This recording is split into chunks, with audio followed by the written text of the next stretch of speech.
নমস্কার, আমি আশালতা। আজকে আমি আপনাদের আমলকির আচার বানিয়ে দেখাবো। তো এখানে আমি আমলকি নিয়েছি 300 গ্রামের মতো। এখানে শুকনো লঙ্কা লাগবে কিছু, সর্ষে লাগবে, এখানে 1 টেবিল স্পুন সর্ষে নিয়েছি, মৌরি লাগছে 1 টিস্পুন, কালো জিরা লাগছে 1 টিস্পুন, জিরা লাগছে 1 টিস্পুন, আর ধনে লাগছে 1 টিস্পুন, মেথি লাগবে হাফ টিস্পুন। তো এগুলো সব রোস্ট করে নেব এই মশলাগুলো। তো এখন আমি আমলকিটা গ্রেট করে নেব। আমলকিগুলো আমি ধুয়ে ভালো করে পরিষ্কার করে রেখে দিয়েছি, শুকনো করে নিয়েছি। এবার এটা আমি গ্রেট করে নেব।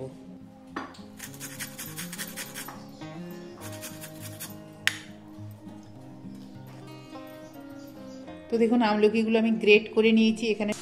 তো একদম স্লো গ্যাসে আমি এটা রোস্ট করে নেব। গ্যাসটা একদম বাড়ানো চলবে না, হালকা খালি ভাজা ভাজা গন্ধ এলেই এটা হয়ে যাবে।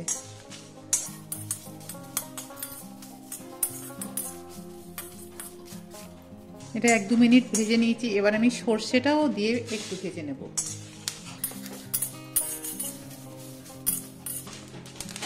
এটা ভাজা হয়ে গেছে, এবার এটা নামিয়ে নেব।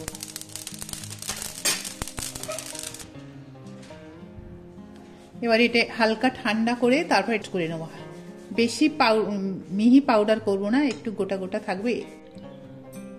এবার ঝাল আচার বানানোর জন্য আমলকি আমি এখানে কড়াইটা গরম করে নিয়েছি। নিয়ে এবার এখানে আমি সর্ষের তেল দিয়ে দিচ্ছি। 3-4 চামচ দিলাম।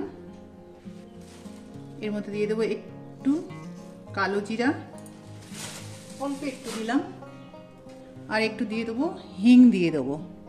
আপনাদের যদি হিং পছন্দ না হয় তো নাও দিতে পারেন, অল্প একটু 1/4 টিস্পুনের মতন দিলাম। এবার আমি আমলকিগুলো গ্রেট করে নিয়েছি, এগুলো দিয়ে দেব। ফোড়নটা খুব সুন্দর গন্ধ বেরোচ্ছে।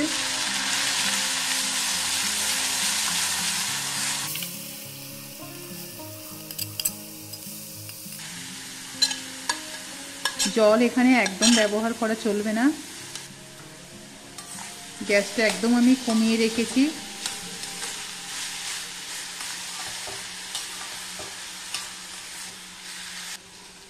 এতে দিয়ে দেবো বিট লবণ, দিয়ে দিচ্ছি ছোট চামচের 2 চামচ দিলাম, আর নর্মাল যে লবণ সেটাও একটু দিয়ে দিচ্ছি।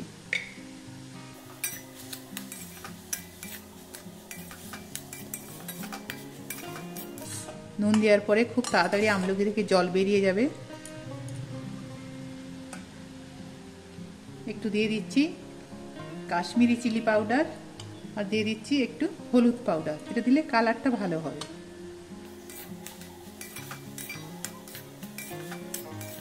এটা ঢাকা দিয়ে দিয়ে একদম রান্না করা চলবে না, এরকম খোলা গ্যাসে রান্না করতে হবে।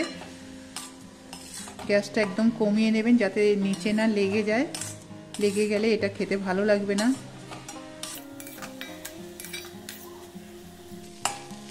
আমলকির জলগুলো প্রায় শুকিয়ে গেছে। এবারে আমি দিয়ে দিচ্ছি ভেজে রাখা মশলাটা দিয়ে দিচ্ছি।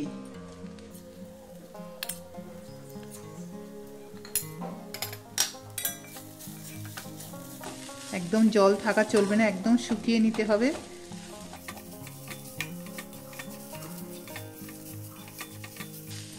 গ্যাসটা একদম আমার কমানো আছে।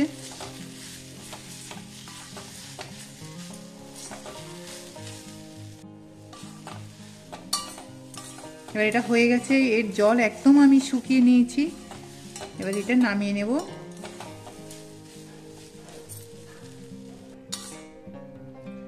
তো এইভাবে আমলকির আচার আপনারা বানাতে পারেন খুব সহজে, আর এটা খুবই উপকারী এই আচারটা। তো এইভাবে এটা ঠান্ডা হয়ে গেলে আপনারা নিয়ে এটা এয়ারটাইট কোনো কাঁচের জারের মধ্যে রেখে দেবেন, বাইরে রেখে দেবেন, কিচ্ছু হবে না। আর মাঝে মাঝে একটু করে রোদে দেবেন, মুখটা একটা কাপড় দিয়ে আর রোদে দেবেন, তাহলে দেখবেন এটা অনেক দিন ভালো থাকবে। আশা করছি এই রেসিপিটা আপনাদের অনেক ভালো লেগেছে। আর কেমন লেগেছে এই রেসিপিটা আপনারা অবশ্যই কমেন্ট করে জানাতে পারেন।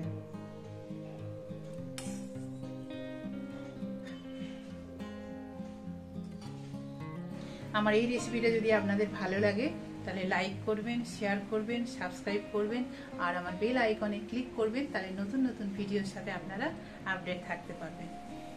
নমস্কার।